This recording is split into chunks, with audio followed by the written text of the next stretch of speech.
Hi ಎಲ್ರಿಗೂ ನಮಸ್ಕಾರ. Welcome back to my channel Nandini village ವ್ಲಾಗ್ಸ್ಗೆ ತಮ್ಮೆಲ್ರಿಗೂ ಸ್ವಾಗತ. ನಾನಿವತ್ತು ಬೆಳಗ್ಗೆಯಿಂದನೇ ವ್ಲಾಗ್ ಸ್ಟಾರ್ಟ್ ಮಾಡ್ತಾಯಿದ್ದೀನಿ. ಸುಮಾರು 1 ವೀಕ್ ಮೇಲಾಯಿತು ನಾನು ವ್ಲಾಗ್ ಅಂತ ಮಾಡಿ, ಯಾಕಂದರೆ ಹುಷಾರಿರಲಿಲ್ಲ. ಆ್ಯಕ್ಚುಲಿ ಏನಾಯ್ತಪ್ಪ ಅಂದರೆ ಲಾಸ್ಟ್ ವೀಕು ಸಾಟರ್ಡೆ ಅಂತಂದರೆ 4ನೇ ತಾರೀಕು ನನ್ನ ಮಗನ ಬರ್ಡೇ ಇತ್ತು. ಅವತ್ತು ಮಕ್ಳಿಗೆ ಸ್ಕೂಲ್ ಬೇರೆ ಇತ್ತಲ್ಲ ಸಾಟರ್ಡೆ, ಹಾಗಾಗಿ ಬೆಳಗ್ಗೆನೇ ಎದ್ದು ಮಕ್ಳಿಗೆಲ್ಲ ರೆಡಿ ಮಾಡಿ ಸ್ಕೂಲಿಗೆ ಕಳಿಸಿ ಮನೆ ಎಲ್ಲ ಕ್ಲೀನ್ ಮಾಡಿಕೊಂಡು ಸಂಜೆ ದೇವ್ರ ಪೂಜೆ ಮಾಡಿ ಸ್ವೀಟ್ ಅಂತ ಹೇಳ್ಬಿಟ್ಟು ಹೆಸರುಬೇಳೆ ಪಾಯಸ ಮಾಡ್ಕೊಂಡಿದ್ದೆ. ಮಾಡಿಬಿಟ್ಟು ಎಲ್ಲ ಕೆಲಸ ಮಾಡಿ ಯಾಕೋ ತುಂಬಾ ಸುಸ್ತು ಅಂತ ಅನ್ನಿಸ್ತಾ ಇತ್ತು. ಅವತ್ತು 9 ಗಂಟೆಗೆ ಮಲ್ಕೊಬಿಟ್ಟೆ. 9:30ಗೆ ನಮ್ಮ ಆಂಟಿ ಕಾಲ್ ಮಾಡ್ತು. ನನಗೆ ಆಲ್ರೆಡಿ ನಾನು 2ನೇ ಜ್ವರಕ್ಕೆ ಹೋಗಿದ್ದೆ, ಅಂದರೆ ನಿದ್ದೆ ಹೋಗ್ಬಿಟ್ಟಿದ್ದೆ ಚೆನ್ನಾಗಿ. ಆವಾಗ ಆಂಟಿ ಫೋನ್ ಮಾಡಿ, "ಅಮ್ಮಿ ಆಳೆ ಹೊಸಿವೆ ಬಾರಮ್ಮಿ, ಕರ್ಗಡಬು ಮಾಡ್ತಾಯಿದ್ದೀವಿ" ಅಂತ ಹೇಳ್ಬಿಟ್ಟು ಫೋನ್ ಮಾಡ್ತು ನಮ್ಮ ಆಂಟಿ. ನನ್ನ ಕೈಲಿ ಎದ್ದೇಳೋಕೆ ಆಗ್ತಾ ಇರಲಿಲ್ಲ. ಇನ್ನೇನು ಮಾಡೋದು, ಆಂಟಿ ಬೈಕಂತಾರೆ ಅಂತ ಹೇಳ್ಬಿಟ್ಟು ಹೋದೆ.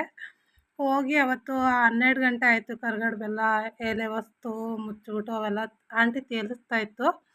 ಎಲ್ಲ ಮುಗಿಸ್ಕೊಂಡು ಬರೋಷ್ಟರಲ್ಲಿ 12 ಗಂಟೆ ಆಯಿತು. 12 ಗಂಟೆಗೆ ಮಲ್ಕೊಂಡು ಮತ್ತೆ ಸಂಡೇ ಬೆಳಗ್ಗೆ 8 ಗಂಟೆಗೆ ಎದ್ವಿ. ರಾತ್ರಿ ಲೇಟಾಗಿ ಮಲ್ಕೊಂಡ್ವಲ್ಲ ಹಾಗಾಗಿ 8 ಗಂಟೆಗೆ ಎದ್ದು ತುಂಬಾ ಸುಸ್ತಾಗ್ತಾಯಿತ್ತು, ಆಗ್ತಾ ಇರಲಿಲ್ಲ. ಒಂದು ವಿಡಿಯೋ ಕೂಡ ಶೂಟ್ ಮಾಡ್ಕೋಬೇಕಿತ್ತು ಕುಕ್ಕಿಂಗ್ ಚಾನಲ್ಗೆ ಅಶೋಕ್ದು. ಹಾಗಾಗಿ ವಿಡಿಯೋ ಕೂಡ ಶೂಟ್ ಮಾಡಿಕೊಂಡು ರೆಸಿಪಿ ಕೂಡ ಮಾಡಿಬಿಟ್ಟು ಆಮೇಲೆ ನನಗೆ ಮಶಪ್ ಮಾಡಿ ಮುದ್ದೆ ಮಾಡಿ ಆಗ್ತಾಯಿಲ್ಲ. ನನ್ನ ಕೈಲಿ ಅಷ್ಟು ಸುಸ್ತಾಗ್ತಾಯಿತ್ತು. ಅಂಥದ್ರಲ್ಲೇ ಅಡುಗೆ ಮಾಡಿಟ್ಬಿಟ್ಟು ಮಲ್ಕೊಂಬಿಟ್ಟೆ 10 ಗಂಟೆಗೆ. ನಮ್ಮ ಮನೆಯವರು ಅವತ್ತು ಬೆಳಗ್ಗೆ ಶಿಫ್ಟ್ ಇತ್ತು, 6 ಗಂಟೆಗೆ ಹೋಗಿದ್ರು ಹೊಲ್ದ ಹತ್ರ.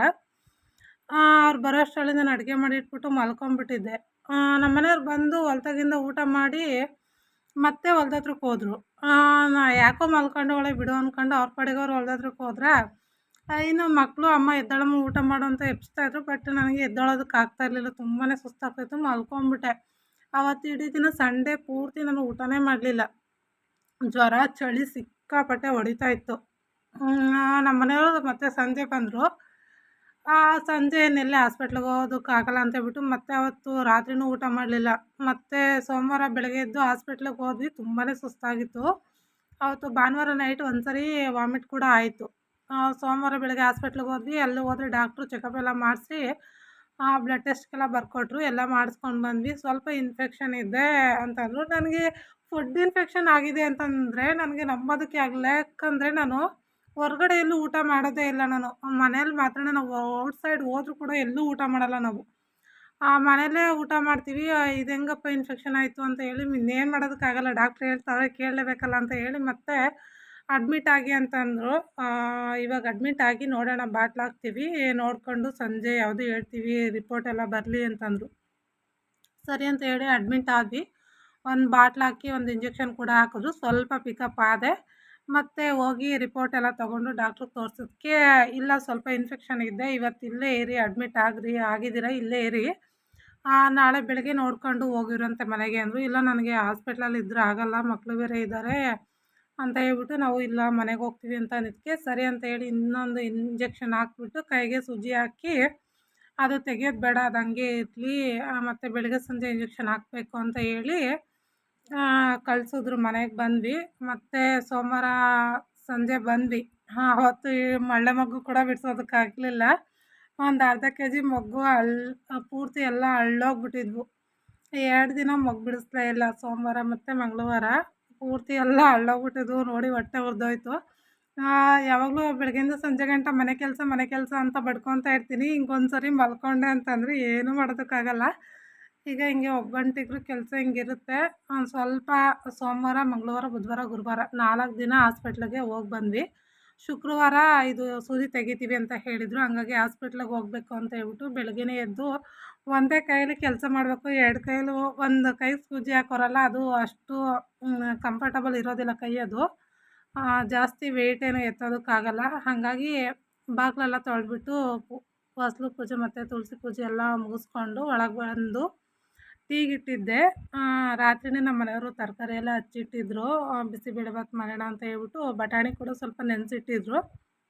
ಹಾಗಾಗಿ ಫಸ್ಟು ಟೀ ಮಾಡಿಕೊಟ್ಟು ನಾನು ಕೂಡ ಟೀ ಕುಡಿದು ಆಮೇಲೆ ತಿಂಡಿ ಮಾಡೋಣ ಅಂತ ಹೇಳ್ಬಿಟ್ಟು ಮಕ್ಳಿಗೂ ಕೂಡ ರೆಡಿ ಮಾಡಬೇಕು. ಅವ್ರನ್ನ ಸ್ಕೂಲಿಗೆ ಕಳಿಸ್ಬಿಟ್ಟು ಆಮೇಲೆ ಹಾಸ್ಪಿಟ್ಲಿಗೆ ಹೋಗೋಣ, ಇದು ಸೂಜಿ ತೆಗೆಸ್ಕೊಂಬರ್ಬೇಕು, ಇವಾಗ ಒಂದು ಇಂಜೆಕ್ಷನ್ ಇದೆ, ಇವಾಗ ಹಾಕ್ಬಿಟ್ಟು ತೆಗಿತಾರೆ ಅಂತ ಹೇಳ್ಬಿಟ್ಟು ಹೋಗೋಣ ಆಮೇಲೆ ಮಕ್ಳಿಗೆ ಸ್ಕೂಲಿಗೆ ಕಳಿಸಿ ಅಂತ ಹೇಳ್ಬಿಟ್ಟು ಇದೆಲ್ಲ ಕೆಲಸ ಮುಗಿಸ್ಕೊಳ್ತಾ ಇದ್ದೆ. ವಿಡಿಯೋ ಕೊನೆವರೆಗೂ ನೋಡಿ. ವಿಡಿಯೋ ಇಷ್ಟ ಆಯಿತು ಅಂದರೆ ಪ್ಲೀಸ್ ಒಂದೇ ಒಂದು ಲೈಕ್ ಮಾಡಿ, ಶೇರ್ ಮಾಡಿ, ನನ್ನ ಚಾನಲ್ಗೆ ಸಬ್ಸ್ಕ್ರೈಬ್ ಮಾಡ್ಕೊಳ್ಳಿ. ನೀವು ಕೂಡ ಒಂದು ಲೈಕು, ಒಂದು ಕಮೆಂಟೇ ನನ್ನ ಮುಂದಿನ ವಿಡಿಯೋಗೆ ಸ್ಫೂರ್ತಿ ಅಂತ ಹೇಳೋದಕ್ಕೆ ಇಷ್ಟಪಡ್ತೀನಿ. ಇದು ಎಡಗೈಗೆ ಸೂಜಿ ಹಾಕಿರೋದ್ರಿಂದ ಅಷ್ಟು ನನಗೆ ಕೆಲಸ ಮಾಡೋದಕ್ಕೆ ಆಗ್ತಾ ಇರಲಿಲ್ಲ. ಇವಾಗ ಬಿಸಿಬೇಳೆಬಾತ್ ಮಾಡೋಣ ಅಂತ ಹೇಳ್ಬಿಟ್ಟು 1 ಬೌಲ್ ಅಕ್ಕಿ ಹಾಕ್ಕೊಂಡು ಅದರಲ್ಲಿ ಅರ್ಧ ಬೌಲ್ ತೊಗರಿಬೇಳೆ ತೊಗೊಳ್ತಾ ಇದ್ದೀನಿ. 1 ಬೌಲ್ ಅಕ್ಕಿ ಮತ್ತು ಅರ್ಧ ಬೌಲ್ ತೊಗರಿಬೇಳೆ ಹಾಕ್ಕೊಂಡು ಒಂದು 2 ಸರಿ ಕ್ಲೀನಾಗಿ ತೊಳೆದ್ಬಿಟ್ಟು ತೊಗೊಂಡಿದ್ದೀನಿ.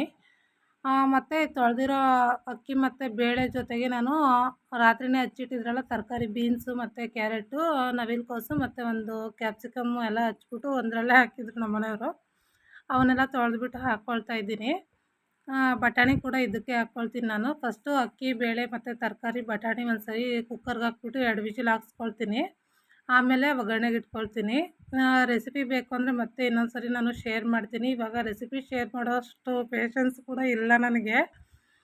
ಅರ್ಜೆಂಟಲ್ಲಿ ಮಾಡ್ತಾಯಿದ್ದೀನಿ. ರುಚಿಗೆ ತಕ್ಕಷ್ಟು ಉಪ್ಪು ಹಾಕ್ಬಿಟ್ಟು ಇದಕ್ಕೆ ಬೇಯೋದಕ್ಕೆ ಎಷ್ಟು ಬೇಕೋ ಅಷ್ಟು ನೀರು ಹಾಕ್ಬಿಟ್ಟು ಕುಕ್ಕರ್ ಇಡೋಣ ಅಂತ ಹೇಳ್ಬಿಟ್ಟು ನೀರು ಹಾಕ್ಕೊಳ್ತಾ ಇದ್ದೀನಿ. ನಾನು ಇದು ಫಿಲ್ಟ್ರ್ ನೀರು ನಮ್ಮ ಮನೆಯವರು ಸಪ್ರೇಟ್ ತೊಗೊಬಂದಿರ್ತಾರೆ. ಅಡುಗೆಗೆ ಅಂತ ಹೇಳ್ಬಿಟ್ಟು ಒಂದು ಕ್ಯಾನ್ ಹಿಡ್ದಿಟ್ಕೊಳ್ತೀನಿ. ಇಲ್ಲಿ ನಲ್ಲಿಲಿ ಬರ್ತಾವಲ್ಲ ಮನೆ ಹತ್ರ, ವಾಟರ್ ಸಪ್ಲೈಗೂ ಅವು ಒಂದು ಕ್ಯಾನ್ ಹಿಡ್ದಿಟ್ಕೊಂಡಿರ್ತೀನಿ. ಅಡುಗೆಗೂ ಮತ್ತು ಕೈ ತೊಳೆಯೋದಕ್ಕೆಲ್ಲ ಬಳಸೋದಕ್ಕಾಗುತ್ತೆ ಅಂತ ಹೇಳ್ಬಿಟ್ಟು. ಇದು ಕುಕ್ಕರ್ ಲಿಡ್ ಕ್ಲೋಸ್ ಮಾಡೋದಕ್ಕೆ ನನ್ನ ಕೈಲಿ ಆಗ್ತಿರ್ಲಿಲ್ಲ ಒಂದೇ ಕೈಲಿ. ಹಾಗಾಗಿ ನನ್ನ ಮಗಳು ಬಂದು ಹಾಕ್ಕೊಟ್ಲು. ಮತ್ತು ವಿಷಲ್ ಹಾಕ್ಬಿಟ್ಟು ಒಂದು ಕಡೆ ಕುಕ್ಕರ್ ಇಟ್ಬಿಟ್ಟು ಇನ್ನೊಂದು ಕಡೆ ಒಗ್ಗರಣೆ ಇಟ್ಕೊಂಡಿದ್ದೆ, ಆಗುತ್ತೆ ಬೇಗ ಅಂತ ಹೇಳ್ಬಿಟ್ಟು. ಮತ್ತು ಒಗ್ಗರಣೆಗೆ ಇಟ್ಬಿಟ್ಟು ಮಗನಿಗೂ ಕೂಡ ರೆಡಿ ಮಾಡ್ತಾಯಿದ್ದೆ. ಸ್ಕೂಲಿಗೆ ಟೈಮ್ ಆಗುತ್ತೆ ಅಂತ ಹೇಳ್ಬಿಟ್ಟು ಅವನಿಗೂ ಕೂಡ ಸ್ನಾನ ಮಾಡಿಸಿ, ತಲೆ ಸ್ನಾನ ಏನೂ ಮಾಡಿಸಿಲ್ಲ. ಮೈಗೆ ಸುಮ್ಮನೆ ಹಲ್ಲು ಜ್ಯೂಸ್ ಮಾಡಿಬಿಟ್ಟು ಮುಖ ತೊಳೆದೆ. ಅವನು ಮೈಗೊಂದು 2 ಚೊಂಬು ಇಳ್ಕೊಂಡು ಬಂದ. ಮತ್ತು ಅವನಿಗೆ ಬಟ್ಟೆ ಹಾಕ್ತಾಯಿದ್ದೆ. ಬಟ್ಟೆ ಹಾಕ್ಬಿಟ್ಟು ಓಲೆ ಯಾಕೋ ಸ್ವಲ್ಪ ಲೂಸ್ ಆಗಿದೆ ನೋಡಮ್ಮ ಅಂತಂದ. ಹಂಗಾಗಿ ಅವನಿಗೆ ರೆಡಿ ಮಾಡಿಬಿಟ್ಟು ಇವಾಗ ಬಿಸಿಬೇಳೆಬಾತ್ ಪೌಡ್ರನ್ನ ಸ್ವಲ್ಪ ನಾನು ಹುಣಸೆ ಹುಳಿ ನೀರಲ್ಲಿ ಕದ್ರಿಬಿಟ್ಟು ಇಟ್ಕೊಂಡಿದ್ದೆ, ಅದನ್ನು ಕೂಡ ಹಾಕ್ತಾಯಿದ್ದೀನಿ ಒಗ್ಗರಣೆಗೆ. ಹಾಕಿಬಿಟ್ಟು ನಮ್ಮ ಮನೆಯವರು ತಿಂಡಿ ನಾನು ಇದು ಬೆರೆಸ್ತೀನಿ ನಾನು. ಅನ್ನ ಮತ್ತು ಅಕ್ಕಿ, ಬೇಳೆ ಎಲ್ಲ ಬೇಯಿಸಿ ಇಟ್ಕೊಂಡಿದ್ನಲ್ಲ, ಅದನ್ನೆಲ್ಲ ನಮ್ಮ ಮನೆಯವರು ರೆಡಿ ಮಾಡಿದ್ರು ತಿಂಡಿಗೆ. ಬಿಸಿಬೇಳೆಬಾತು ಅಷ್ಟರಲ್ಲಿ ನನ್ನ ಮಗಳಿಗೂ ಕೂಡ ತಲೆ ಬಾಚಿ ಬಂದೆ. ತಲೆ ಬಾಚಿ ಬರೋಷ್ಟರಲ್ಲಿ ತಿಂಡಿ ರೆಡಿ ಆಗಿತ್ತಲ್ಲ, ಮಕ್ಳಿಗೆ ಹಾಕ್ಕೊಡೋಣ ಅಂತ ಹೇಳ್ಬಿಟ್ಟು ಹಾಕ್ತಾಯಿದ್ದೆ ತಟ್ಟೆಗೆ. ಸ್ವಲ್ಪ ಬಿಸಿ ಇತ್ತು. ನನ್ನ ಮಗ ವೆಯ್ಟ್ ಮಾಡ್ತಾಯಿದ್ದ, ಕೊಡಮ್ಮ ಬೇಗ ಅಂತ ಹೇಳ್ಬಿಟ್ಟು. ನನ್ನ ಫೇವ್ರೇಟು ಅಂತ ಹೇಳ್ತಾ ಇದ್ದ. ಹಾಗಾಗಿ ಅವನಿಗೆ ಹಾಕ್ಕೊಡೋಣ ಅಂತ ಹೇಳ್ಬಿಟ್ಟು ಇಬ್ರಿಗೂ ಕೂಡ ತಟ್ಟೆಗೆ ಹಾಕ್ತಾಯಿದ್ದೆ. ಹಾಕ್ಬಿಟ್ಟು ಸ್ವಲ್ಪ ಖಾರ ಹಾಕ್ಕೊಡಮ್ಮ ನನಗೆ ಅಂತಂದ. ಸ್ಪೂನ್ ಕೊಡು ಹಂಗೇನೆ ಅಂತ ಕೇಳ್ತಾ ಇದ್ದ. ಯಾಕೆ ಕೈಯಲ್ಲಿ ತಿನ್ನೋಕ್ಕೆ ಬರಲ್ವ ನಿನಗೆ ಅಂದರೆ, ಇಲ್ಲ ನನಗೆ ಸ್ಪೂನ್ ಬೇಕು ಅಂತ ಕೇಳ್ತಾ ಇದ್ದ. ಹಾಗಾಗಿ ಅವನಿಗೆ ಸ್ವಲ್ಪ ಖಾರ ಹಾಕ್ಬಿಟ್ಟು ಕೊಡೋಣ ಅಂತ ಹೇಳ್ಬಿಟ್ಟು ಇವ್ರಿಗೆ ಕಳಿಸ್ಬಿಟ್ಟು ಆಮೇಲೆ ನಾನು ಕೂಡ ರೆಡಿಯಾಗಿ ಹಾಸ್ಪಿಟ್ಲಿಗೆ ಹೋಗಿ ಬರೋಣ ಅಂತ ಹೇಳ್ಬಿಟ್ಟು ನಮ್ಮ ಮನೆಯವರು ಹೊಲ್ದ ಹತ್ರಕ್ಕೆ ಹೋಗಿದ್ರು. ಬರ್ತೀನಿ ರೆಡಿಯಾಗಿರು, ಹುಡುಗರನ್ನ ಕಳಿಸ್ಬಿಟ್ಟು ಅಂತಂದರು. ಇವ್ರನ್ನ ಬಸ್ಸಿಗೆ ಕಳಿಸ್ಬಿಟ್ಟು ಹೋಗೋಣ ಹಾಸ್ಪಿಟ್ಲಿಗೆ ಅಂತ ಹೇಳಿ ಇವ್ರಿಗೆ ಹಾಕ್ಕೊಡ್ತಾಯಿದ್ದೆ ತಿಂಡಿಗೆ. ಟಿ ವಿ ನೋಡ್ಕೊತ ತಿನ್ಕೊತಾರೆ ಬೇಗ ಅಂತ ಹೇಳ್ಬಿಟ್ಟು ಇಬ್ರಿಗೂ ಕೂಡ ಹಾಕ್ಕೊಟ್ಟೆ. ತಿನ್ಕೊಳ್ಳಿ ಅಂತ ಹೇಳ್ಬಿಟ್ಟು ಟಿ ವಿ ನೋಡ್ತಾ ತಿನ್ಕೊತಾ ಇದ್ರು. ಬಿಸಿ ಇತ್ತು ಇನ್ನೂ.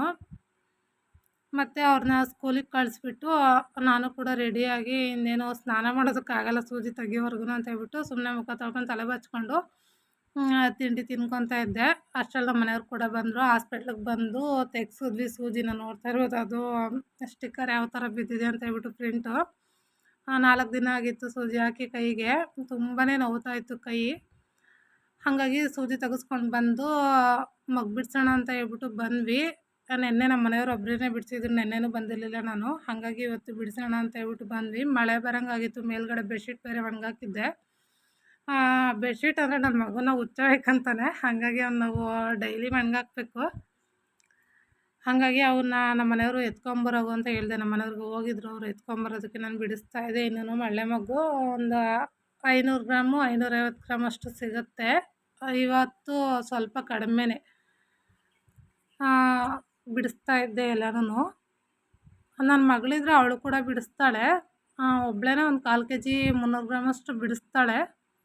ಇಬ್ಬರು ಕೂಡ ನಮ್ಮ ಮನೆಯವರು ನಾನು ಇಬ್ಬರೂ ಬಿಡಿಸಿದ್ವಿ. ಸುಮಾರು ಎಷ್ಟು 12ವರೆಗಿನ ಬಂದಿದ್ದು ನಾವು ಮಗು ಬಿಡಿಸೋದಕ್ಕೆ. 3:30 3:45 ಆಯಿತು ಮಗ್ಗೆಲ್ಲ ಬಿಡಿಸ್ಕೊಂಡು ಹೋಗೋಷ್ಟರಲ್ಲಿ. ಮಳೆ ಸಣ್ಣದಾಗಿ ಹನಿತಾ ಇತ್ತು, ಮೋಡ ಇತ್ತು. ಹಾಗಾಗಿ ಬೇಗ ಬೇಗ ಬಿಡಿಸ್ಕೊ ಅಂತ ಹೇಳ್ಬಿಟ್ಟು ನಮ್ಮ ಮನೆಯವ್ರು ಬೈತಾಯಿದ್ರು ನನಗೆ. ವೀಡಿಯೋ ಮಾಡ್ಕೊಂಡು ಕೂತ್ಕೊಂತಾಳೆ, ಕೈ ಆಗಲ್ಲ, ಹುಷಾರಿಲ್ಲ ಅಂತಾಳೆ, ವೀಡಿಯೋ ಮಾಡಲೇಬೇಕು ಅಂತ ಹೇಳ್ಬಿಟ್ಟು ಮಾಡ್ತಾಳೆ ಅಂತ ಹೇಳ್ಬಿಟ್ಟು ಬೈತಾಯಿದ್ರು ನಮ್ಮ ಮನೆಯವರು. ಬೈಸ್ಕೊಂಡೇ ವೀಡಿಯೋ ಮಾಡ್ತಾಯಿರ್ತೀನಿ. ನಾನು ಹೇಳಿದ್ದೀನಿ ನಮ್ಮ ಮನೆಯವ್ರಿಗೆ, ನೀನು ಎಷ್ಟೇ ಬೈದ್ರು ನಾನು ವೀಡಿಯೋ ಮಾಡೋದು ಬಿಡಲ್ಲ ಅಂತ ಹೇಳಿ. ನಮ್ಮ ಮನೆಯವರು ಮಾಡು ಅದೇನೇನು ಮಾಡ್ತೀಯೋ ಮಾಡು ಅಂತ ಹೇಳಿ ಬಂದು ಮೊಗ್ಗೆಲ್ಲ ಬಿಡಿಸ್ಕೊಂಡ್ವಿ. ನಮ್ಮ ಮನೆಯವರು ಹೊಲ್ದ ಹತ್ರಕ್ಕೆ ಹೋಗ್ಬೇಕು ನಾನು, ಬೇಗ ಬೇಗ ಹೇಳು ಅಂತ ಹೇಳಿ ಬೈತಾಯಿದ್ರು. ಹೊಲ್ದಕ್ಕೆ ಬೇರೆ ಹೋಗಬೇಕು, ಅಲ್ಲಿ ಸ್ವಲ್ಪ ಕೆಲಸ ಇದೆ, ಪೈಪೆಲ್ಲ ಹಾಕಬೇಕು ನೀರು ಹಾಯ್ಸೋದಕ್ಕೆ ಅಂತ ಹೇಳಿ. ಹಾಗಾಗಿ ಸುಮಾರು ಒಂದು 40 ಇದ್ದಾವೆ ಮಲ್ಲೆ ಗಿಡ. ದೊಡ್ಡ ಒಂದು 20 ಇದ್ದಾವೆ, ಚಿಕ್ಕ ಒಂದು 20 ಇದ್ದಾವೆ. ಇವು ದುಡ್ಡು ಕೊಟ್ಟು ತೊಗೊಂಡು ಹಾಕಿದವು ಮಲ್ಲೆ ಗಿಡ. ಎಲ್ಲ ಕೊಯ್ದಾಕಿದ್ದೆ ಮೊನ್ನೆ ಚಿಗುರೋ ಟೈಮಲ್ಲಿ, ಮಾರ್ಚ್ ಟೈಮಲ್ಲಿ. ಮಾರ್ಚಲ್ಲೇನೋ ಕೊಯ್ದಿದ್ದೆ ಎಲ್ಲನೂ. ಕೊಯ್ದುಬಿಟ್ಟು ಹಾಕಿದ್ಮೇಲೆ ಚೆನ್ನಾಗಿ ಚಿಗುರು ಹೊಡೆದವೆ. ಕಳೆನಾಶಕ ಹೊಡೆದಿದ್ದೀವಿ ಸೈಡಲ್ಲೆಲ್ಲ, ಅದು ಮಳೆ ಇಲ್ದಿದ್ದಕ್ಕೆ ಒಣಗಿಲ್ಲ. ಮತ್ತು ಇನ್ನೊಂದು ಸರಿ ಹೊಡಿಬೇಕು ಕಳೆನಾಶಕ ಇದರಲ್ಲಿ, ಇಲ್ಲಾಂದರೆ ಓಡಾಡೋದಕ್ಕಾಗಲ್ಲ ಇದರಲ್ಲಿ. ಹಾಗಾಗಿ ಮಳೆ ಬರೋ ಟೈಮಲ್ಲಿ, ಜಾಸ್ತಿ ಮಳೆ ಒಯ್ದಂಥ ಟೈಮ್ನಲ್ಲಿ ಔಷಧಿ ಹೊಡೆದ್ರೆ ಎಲ್ಲ ಒಣಗ್ಕೊಂಡು ಹೋಗುತ್ತೆ. ಮಳೆ ಇಲ್ಲ ಅಂದರೆ ಅದು ಒಣಗೋದಿಲ್ಲ ಕಳೆ ಕೂಡ. ಎಲ್ಲ ಮೊಗ್ಗೆಲ್ಲ ಬಿಡಿಸಿದ್ದಾಯಿತು ಸುಮಾರು. ಇನ್ನು 1 ಗಿಡನ 2 ಗಿಡನ ಇತ್ತು, ನಮ್ಮ ಮನೆಯವರು ಕೂಡ ಬಿಡಿಸ್ತಾಯಿದ್ರು. ಬಿಡಿಸ್ಕೊಂಡು ಮನೆ ಹತ್ರ ಬಂದ್ವಿ. ಬಂದು ಇವನ್ನ ಮಳ್ಳಮ್ಮಗೆ ಕೊಟ್ಟು ಬರೋಣ ಅಂತ ಹೇಳ್ಬಿಟ್ಟು ಕವರ್ಗೆ ಹಾಕಿ ವೇಟ್ ಚೆಕ್ ಮಾಡ್ತಾಯಿದ್ದೆ ನಾನು. ಇವತ್ತು ಸ್ವಲ್ಪ ಕಡಿಮೆನೇ ಸಿಕ್ಕಿದೆ, 390 ಗ್ರಾಮೇನೋ ಆಯಿತು. 389 ಇತ್ತು, 390 ಅಂತ ಹೇಳಿ ಕೊಟ್ಬಿಟ್ಟು ಬಂದು ಊಟ ಮಾಡ್ಕೊಳ್ತಾ ಇದ್ದೆ. ಊಟ ಮಾಡಿಬಿಟ್ಟು ಸ್ವಲ್ಪ ಬಟ್ಟೆ ಕೂಡ ಮಿಷಿನ್ಗೆ ಹಾಕೋದಿತ್ತು. ಯೂನಿಫಾರ್ಮ್ ಎಲ್ಲ ಹಾಕಿರಲಿಲ್ಲ ನನ್ನ ಮಕ್ಕಳವು, ವೈಟ್ ಯೂನಿಫಾರ್ಮು. ಅವು ಜಾಸ್ತಿ ಮಾಸ್ಕೊತಾರೆ ನನ್ನ ಮಕ್ಕಳು, ವೈಟ್ ಯೂನಿಫಾರ್ಮ್ ಗಲೀಜು ಮಾಡ್ಕೊಂಬರ್ತಾರೆ. ಹಾಗಾಗಿ ಮಾಮೂಲಿ ಬಟ್ಟೆಗಳೆಲ್ಲ ಹಾಗೇನೆ ಹಾಕ್ತೀನಿ. ಇವು ಸ್ವಲ್ಪ ನೆನೆಸ್ಬಿಟ್ಟು ಹಾಕ್ತೀನಿ. ಉಜ್ಜೋಕ್ಕೇನು ಹೋಗಲ್ಲ, ಸುಮ್ಮನೆ ನೆನೆಸ್ಬಿಟ್ಟು ಹಾಕಿದ್ರೆ ಕ್ಲೀನ್ ಆಗ್ತವೆ ಅಂತ ಹೇಳ್ಬಿಟ್ಟು ಈ ಥರ ನೆನೆಸಿ ಹಾಕ್ಕೊಳ್ತೀನಿ ನಾನು. ನಮ್ಮ ಮನೆಯವರು ಮತ್ತು ನನ್ನ ಮಕ್ಕಳ ವೈಟ್ ಯೂನಿಫಾರ್ಮು ಜಾಸ್ತಿ ಗಲೀಜು ಮಾಡ್ಕೊತಾರೆ. ನಮ್ಮ ಮನೆಯವರು ಉಜ್ಜಿಬಿಟ್ಟು ಹಾಕು ಕೈಯಾಗೆ ಅಂತ ಕೆಲವರೆಲ್ಲ ಹೇಳಿದ್ರು, ಯಾರ್ಯಾರೋ. ನಾನು ಉಜ್ಜೋಕ್ಕೇನು ಆಗೋಲ್ಲ, ಸುಮ್ಮನೆ ನೆನೆಸ್ಬಿಟ್ಟು ಹಾಕ್ತೀನಿ. ಹಾಕ್ಬಿಟ್ಟು ಮಿಷಿನ್ಗೆ ಹಾಕಿದ್ರೆ ಲಿಕ್ವಿಡ್ಡು ಮತ್ತು ಕಂಫರ್ಟು ಎಲ್ಲ ನಾನು ಮಂತ್ಲಿ ಒಂದು ಸರಿ ಫಿಲ್ ಮಾಡ್ಕೊತೀನಿ. ಒಂದು ಸರಿ ಫಿಲ್ ಮಾಡಿದೆ ಅಂದರೆ 1 ತಿಂಗಳು ಅಥವಾ 1 ತಿಂಗಳ ಮೇಲೆ 1 ವಾರ ಬರುತ್ತೆ ಲಿಕ್ವಿಡು ಮತ್ತು ಕಂಫರ್ಟು ಎಲ್ಲನೂ. ನೀರು ಅಷ್ಟೇ, ಅದು ಎಷ್ಟು ಬೇಕೋ ಅಷ್ಟು ಅದೇ ತಗೊಳುತ್ತೆ, ನಾವೇನು ಸೆಟ್ ಮಾಡಬೇಕು ಅನ್ನೋಂಗಿಲ್ಲ. ಲಿಕ್ವಿಡು ಅಷ್ಟೇ, ಅದು ಎಷ್ಟು ಬೇಕೋ ಅಷ್ಟು ಟೈಮಿಂಗ್ಸ್ ಎಲ್ಲ ಅದೇ ಸೆಟ್ ಮಾಡ್ಕೊಳ್ಳುತ್ತೆ. ಸುಮ್ಮನೆ ಬಟ್ಟೆ ಹಾಕ್ಬಿಟ್ಟು ಮಿಷಿನ್ ಆನ್ ಮಾಡೋದಷ್ಟೇ. ಅದು ಬಟ್ಟೆ ಎಷ್ಟಿರುತ್ತೋ ಅದ್ರ ಮೇಲೆ ಡಿಪೆಂಡಾಗಿ ತೊಗೊಳುತ್ತೆ ವೇಟ್ ಚೆಕ್ ಮಾಡಿಕೊಂಡು. ಬಟ್ಟೆ ಎಲ್ಲ ಆದಮೇಲೆ ಎಲ್ಲ ತೆಕ್ಕೊಳ್ತಾ ಇದ್ದೆ.